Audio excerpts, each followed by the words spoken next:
in the 2023 Rays season where we have our first clunker against the lowly Reds, no less. It's like Cincinnati is kryptonite, and we just can't get through Cincinnati. I'm going to need you to tell me why Cincinnati is doing this to the Tampa Bay Rays, starting right now.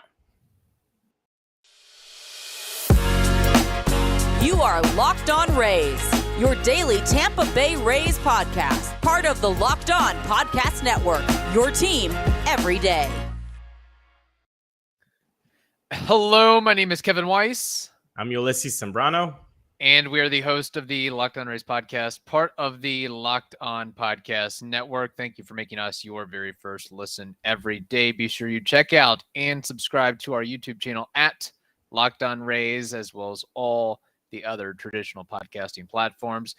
You can also follow us on Twitter and Instagram at Locked On Rays, and email us anytime, lockedonrays@gmail.com. Before we get rolling here, want to tell you that you should skip trips to the grocery store and count on HelloFresh to make home cooking easy, fun, and affordable. We love that.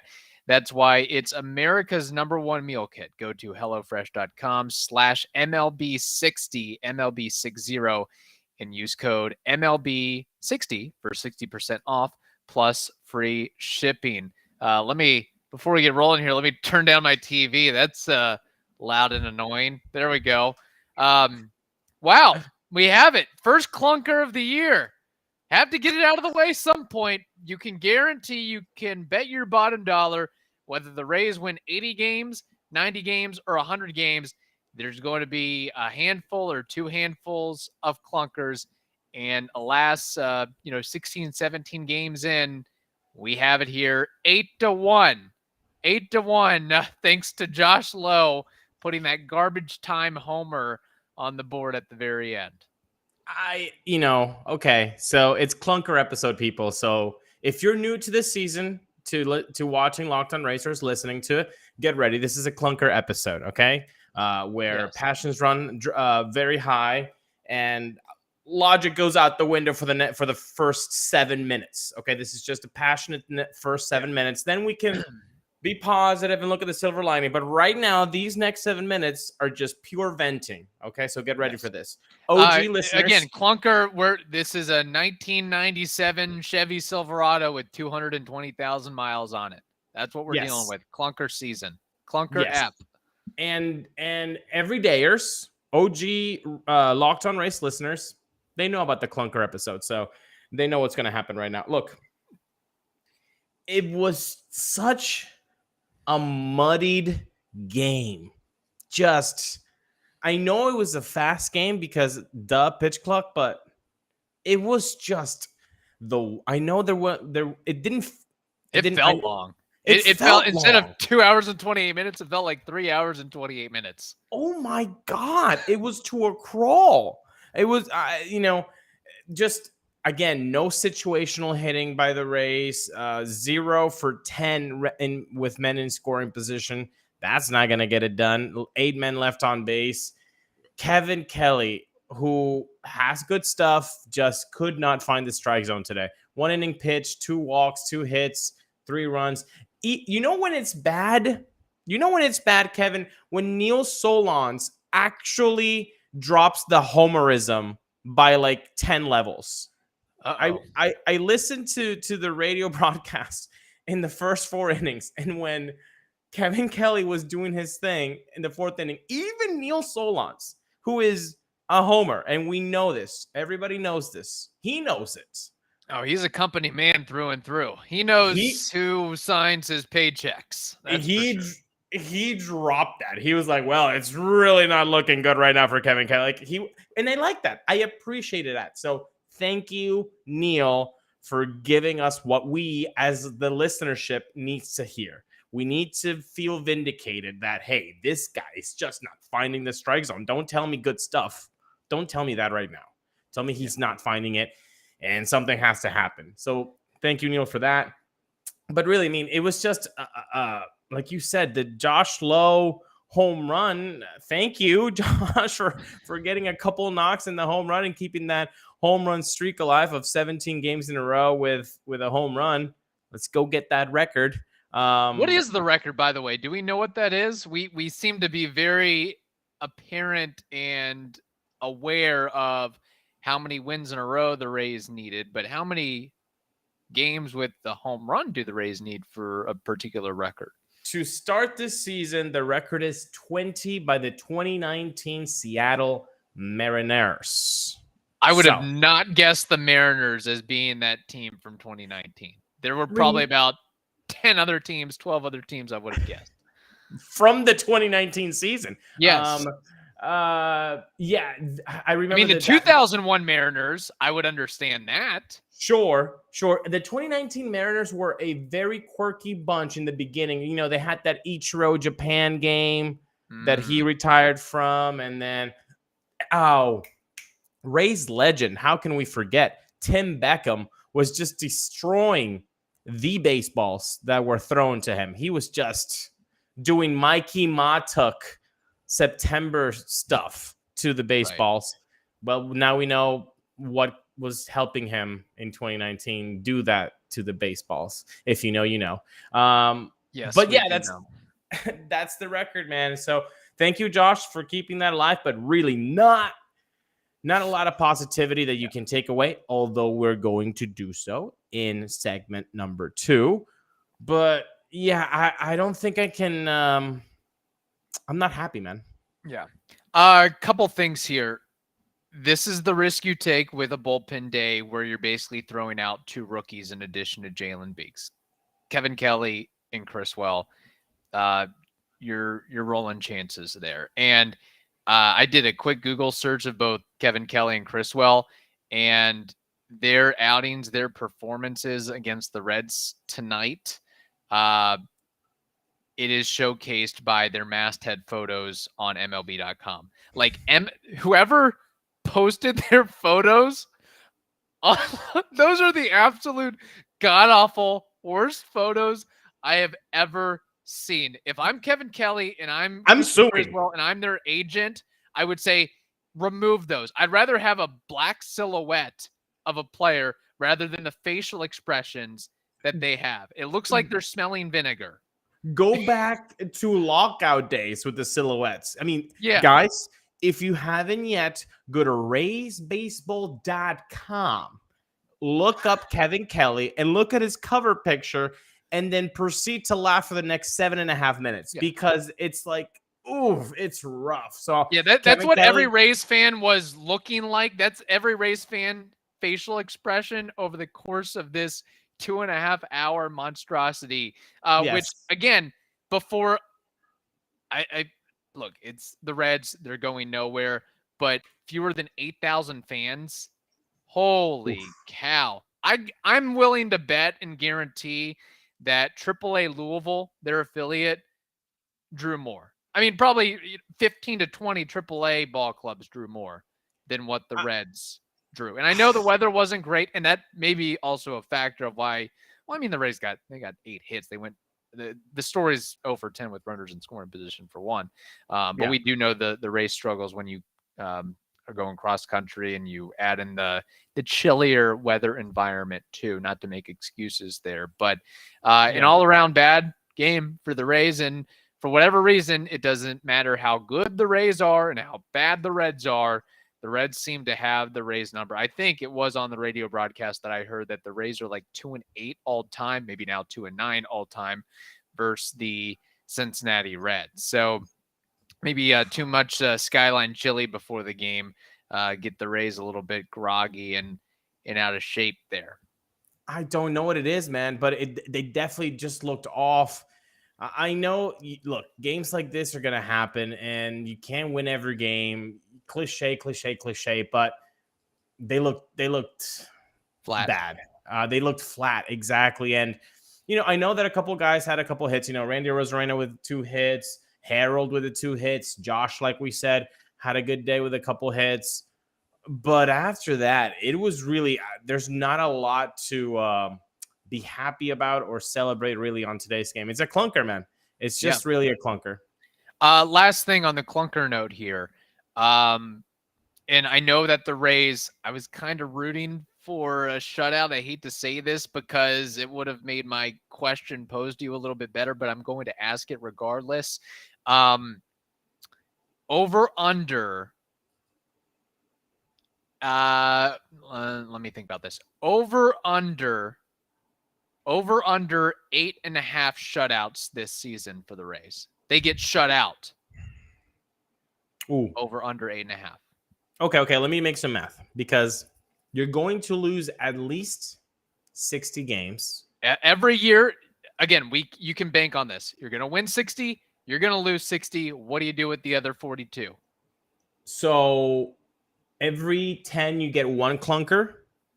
So that would be 6 clunkers.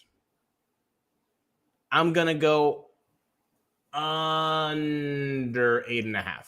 Okay, under. But let's keep track of this. And, Locked On Race listeners, keep tally with us. This is clunker number 1. This is clunker number 1. So let's keep. Now, I didn't say necessarily just clunker. I said shutouts. So you could lose a 1-0, 2-0 shutout ball game. Oh, okay. Wait. So the 8.5 is shutouts or clunkers? I'm just focusing on shutouts because I had this question geared up before Josh Lowe was a Johnny come lately here. Yeah. Okay. Stats for shutouts, I would say over 8.5. Yes. Okay, so the Rays get shut out roughly at least 9 times this year. At least 9 times, yes. Okay. Yeah. I will also agree with you. And I brought that number up deliberately. We'll have to save an over-under clunker count for another episode. But the shutouts, I brought that up deliberately because I was fully expecting the Rays to get shut out in this game, for one. 2, in 2021, that amazing 2021 regular season, not postseason necessarily, the Rays were shut out 8 times. So that's kind of where and we know how good that offense was and just how good that team was in general. Right. But I'm actually going to say, I'll flip it. I guess I kind of agree with you, but I'm going to say under, but I'll say 7. I'll just say 7 just because of the way the game is changing and altering with the new rules. And we see scoring is up, stolen bases are up. So I think there'll be maybe 1 fewer than what there was in 2021. Not to say that the Rays are going to win 100 games, but I'm just going to just to play devil's advocate, if you will. But that's something to monitor going forward. So we'll have to put that on the board, and somebody can, and we'll keep track of it, I'm sure. All right, let's move on here and try to put a good spin on things in Rays land before we look to Tuesday's game. And we got to tell you about our new sponsor, So Rare. It's called So Rare, 2 syllables. It's a revolutionary fantasy baseball game and marketplace transforming fans into owners with officially licensed digital cards featuring players from across all 30 MLB teams, including the Rays. They did not leave the Rays out. Unlike other fantasy baseball platforms, So Rare managers truly own their fantasy experience, collecting, buying, selling, and competing with player cards against global opponents to win epic rewards. Win or lose, you still own your cards, and there's no cost to play. Plus, the more you win, the more you advance, collecting increasingly powerful cards and accessing next-level competitions and rewards. So head to sorare.com/lockedon. That's spelled SORARE.com to draft your team of free player cards, set your lineup, and start competing today to win epic rewards. Again, that is sorare.com/lockedon, LOCKEDON, to start playing today. You're on mute, sir. Kevin, I have breaking news. What is that breaking news? If you're on YouTube, get ready to play with us. If you're not, I'm sorry you're going to miss this out. But then that just means, hey, go on YouTube. How about that? That's not okay. That is not okay. That is not okay, folks. Something needs to be done. This is an abomination. It's a total disrespect to Cooper Criswell. whoever signed off on this is probably a Yankees fan. Yeah, come on. How can you say that? Yeah, this is an okay picture for his cover. Come on. That's not okay. Yeah. And you know what's not okay? Kevin Kelly's. What are we doing? That's worse. Kevin That's- Kelly's is way worse. Kevin Kelly's is way worse. Like, can they sue? Because they should. I could make a joke right now. Don't. But I'm not going to make that joke. Because we I'm all going to know make that joke off the air. we all know what these faces remind us of, and that's just not okay. Yeah. Come on, guys. This is what did Kevin and Cooper did to deserve this? Yeah, nothing. For real. That is uncool. Uncool. That gets me thinking. I kind of want to look at what all the other Rays have, especially the pitchers, because you're making some, a lot of things going on when you're throwing a baseball. But sure, those have to be the two worst, not just on the Rays, but in all of baseball. But that does get me thinking. I'm going to have to look at some of the others when I have some time to scheme that up. By the way, those photos were courtesy by MLB.com. Yeah, without the express written consent of Major League Baseball. Oh my gosh. Of course. Man. Yeah. Not okay. Okay, I'm not going to make my joke. Not going to do it. Oh man, this is willpower. Okay. This is willpower. Yeah. Let's turn things into a little positive spin. We put a little ditty out on social media. Which Rays player or which thing about the Rays has been the most pleasant surprise for you thus far? Ulises, I give you the honors. What has been the most pleasant surprise despite losing to the Reds? Again, trying to put a little positive spin on things here. The Rays are 13-4. Wait, what are they? 14-3. 14-3. 14-3. That's amazing. That's amazing. Okay, so taking the record out, because I think the record would be the easy answer. Got to be a specific thing. I would say lefty standing out. I think what Josh Lowe is doing, what Luke Raley is doing is a very nice surprise. Both of them. Again, I've talked about the mental component of it. They know that the Rays wanted somebody else that wasn't them. How do we know that? Well, let's go back to the Wild Card Series post-game conference where Eric Neander and Kevin Cash both are saying, if we stand pat, we are being irresponsible. And guess what happened? They stood pat because they thought, hey, you know what? The prices were the cost was not right. The length of contracts were not right. Some players did not just want to come to play to Tampa Bay. Whatever factors, they said, okay, this is what we have. Right. Do we trust them? And they said, hey, let's go play with these boys. Luke Raley and Josh Lowe know this. And knowing this, they came out to spring training. They did their job. Josh Lowe figured out something with his bat and got fitted for a right bat. Luke Raley fixed his stance and shortened his swing. And it's working. So that's the nice surprise, that the thing that you were looking for, the pop from the left side, was somehow fixed in the first 17 games, fixed in quotation marks, because again, 17 games is like 10.2% of the season. Mm-hmm.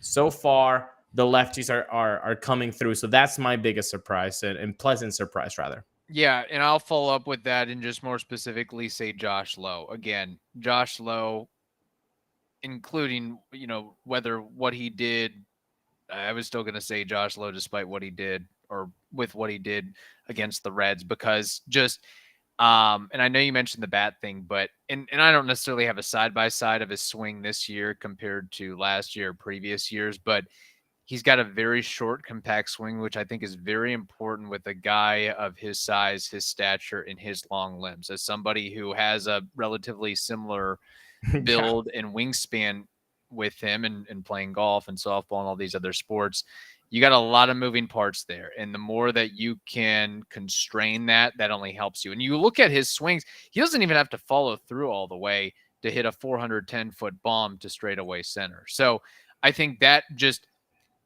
making things compact and not getting so long with his swing is one thing. Timing up those 96, 97 fastballs is another thing.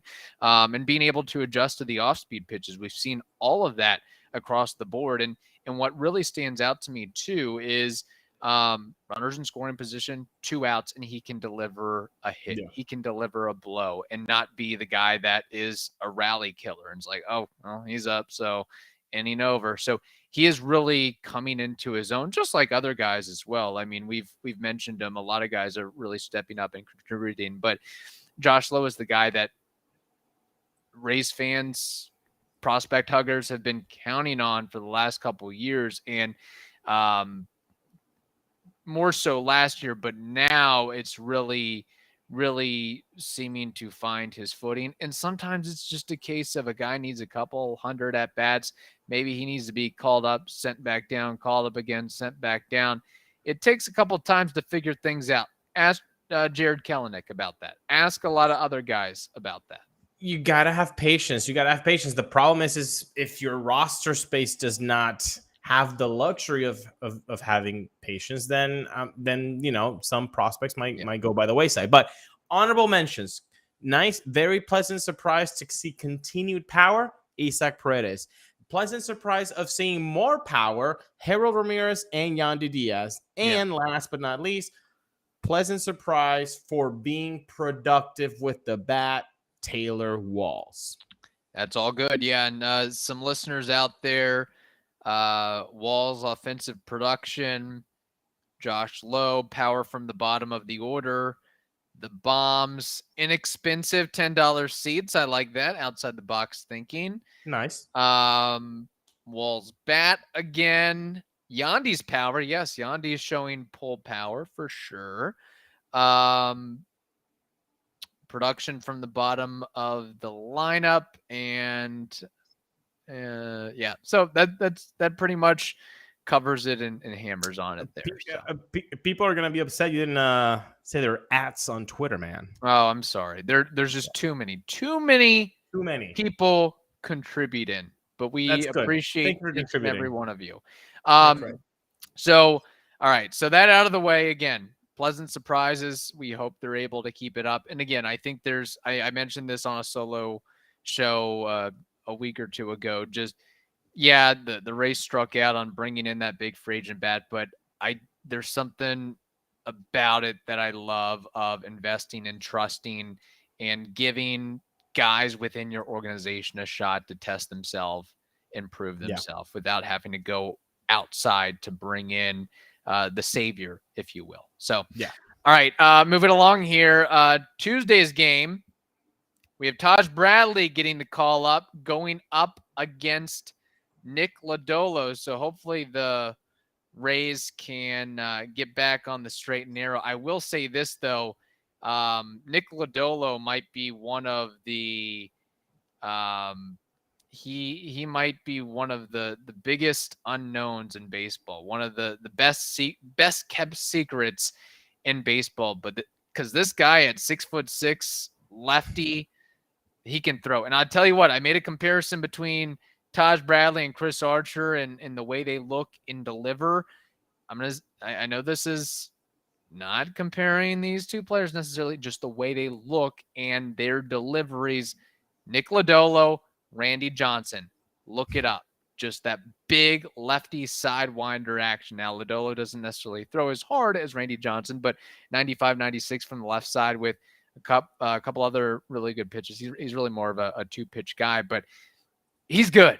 He's really good. So the Rays, I could see that they really are going to have to work, I think, to play across, 2, 3, 4 runs. And he's not getting hurt as in runs scored, but he is having a lot of traffic on the bases. That 1.41 whip does seem a bit high.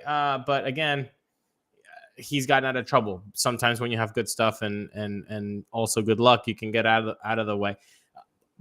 Before we move on, though, I do like the Randy Johnson comparison there, at least the way they look. You know who also kind of had a similarity to an old Rays pitcher? Cooper Criswell gave me Colin McHugh vibes. Mm. Again, not the same stuff, just like the mannerisms, the stance, the way that he did the follow through, the pitch movement sometimes. Give me some Colin McHugh vibes. I don't know if you got that. You know what? That I think we might be onto something. We might need to get Pitching Ninja on this. Side-by-side comparisons of a legend and an up-and-comer, if you will. And look at the shirt that I'm wearing right repping now. the shirt. There we go. Come on, Rob. Need some Rob royalty Friedman. there. Come on, let's go. Let's do it, yeah, man. I could see that. Yeah. Yeah, so it'll be an interesting game. Again, tough pitcher to face. Hopefully we get to see. You know what? I'm calling a big game by Isaac Paredes. Facing a lefty. I'm going with Isaac. That's my guy to watch. He gets a riding fastball up and in that he turns and burns on. Yeah, I can see that actually. Yeah. Just going to sock the heck out of the ball. So Isaac Paredes is my man to watch for this game. Taj Bradley, again, his debut, great. 5 innings, 3 runs allowed, 8 strikeouts, 3 on the curveball. I want to see if he's going to continue to use that curveball as much as he did in MLB rather than how he used it in the minors. Okay. Again, that was his 4th pitch in the minors. So the fact that he used it so much after Bethancourt kept putting it down, that'll be interesting to see. Also, Bethancourt was the catcher of Monday's game. Will he go back-to-back because Taj Bradley is on the mound and there's a lefty on the mound? So then he would get a better look because he is better against lefties than Mejia is. I think that would be the move because you're also playing in a bandbox, and Christian Bethancourt has legit power, not just from a catcher, but from anybody. He has tools. So you get an opportunity to throw one in his wheelhouse and deposit it.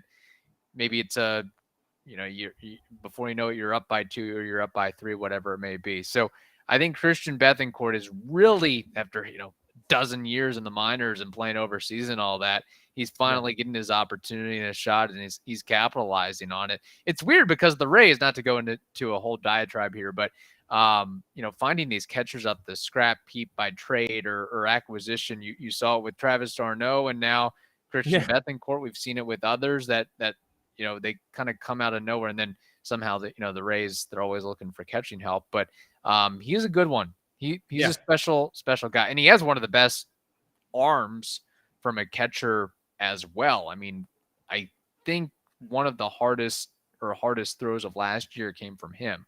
Yes, it did. And again, I underrated, just like maybe Nick Lodolo is on the pitching mound. I think behind the dish, Christian Bethancourt might not get a lot of love around the league. So I think we should start doing this, by the way. I know this is an organic thing, but maybe a guy to watch for the next game. Guy to watch. I like that. Yeah. Yeah. So my guy will be Isaac Paredes. Is yours Bethancourt? So I got to pick a Ray. I'll go with Bethancourt if he plays. Okay. I might have pie in my face if he doesn't play or getting that bad. But that's the thing about the Rays. I know that's the thing about the Rays. Like, you might say, "Oh, this guy definitely should play," and Kevin catches like, "Nah, bruh, you're gonna be wrong." Well, I'll be interested. I mean, does Brandon Lau play? You know what? Actually, he has sat down Brandon Lau against lefties this whole season. I mean, he has played against some lefties, but there has been some lefties where he just completely doesn't play Brandon Lau. So I'll be curious, at what point in the season does Josh Lowe get more run against lefties as well? And maybe some of these other guys that are showcasing themselves. That'll be a question. I don't know. I'm guessing you're not going to see a lot of Luke Raley. Just organically, I guess if you're facing a lefty, you're going to see Margot in the outfield, Randy Rosarena, and you have to pick one. Well, you have to pick Josh Lowe, I guess. Josh Lowe, yeah, you got to go with Josh Lowe until Siri comes back. But again, this is an opportunity with Siri out and about and unavailable. You get an opportunity, and hey, okay, maybe this guy can hit a couple of lefties. Exactly. Maybe we have something on our hands. And I think just more reps in general is good for guys like that too. Yeah, you got Paredes at third, Franco at second. No, sorry, Franco at short. Second, what do you go? Walls? First, Yandy? Doing the whole lineup. Yeah, that would work. Okay. Hopefully they score more runs than they did on Monday night. Holy Please. cow. And if they don't, then I want Taj to just go 6 shutty, and then we can. I mean, there's take a something break. about me that wants to see the Rays get blown their doors off. That way, we see Neil Solondz go completely meltdown mode. That would be worth it. I'd be okay with 14-4 and see Neil Solondz go complete meltdown mode. What would take for Neil Solondz to just take the homerism completely away for 30 minutes? I need to know. Oh, yeah. And you know what? If you know the Sweep answer, by the Reds, getting swept by the Reds, that might do it. maybe. If you know the answer to what would take Neil Solondz to just completely not be a homer for 22 minutes, drop it down in the comments. That's all I want. I want Neil Solondz to just completely vent. Like that, because I know unfiltered Neil would go hard. When the microphone goes off, just wait for it. When he gets home, to be a fly in the wall, to be in the fly in the wall in that car when he's just like fuming about 0 for 10 with men in scoring position, I'd listen, Neil. I would listen. Yeah, that's unfiltered Solondz. There we go. Yeah. I think part of the issue too with him, letting his guard down a little bit is because they still haven't hired anybody for pregame, postgame. He's still pulling double duty. Yeah, he's a two-way player. Yeah, yeah, exactly. Yeah, he's a two-way player right now. Yeah, exactly. Yeah. All right. Thank you for making the Locked On Rays podcast your very first listen every day. Everydayers, that's what we're calling it now. The guys, the people, the individuals who listen every day, we're calling you everydayers. Stay tuned for tomorrow's show. We'll have more fun. Yes. Hopefully it's a Rays win and we can go from there with that. So, all right. Hope you all stay safe, enjoy, and we'll talk to you Wednesday.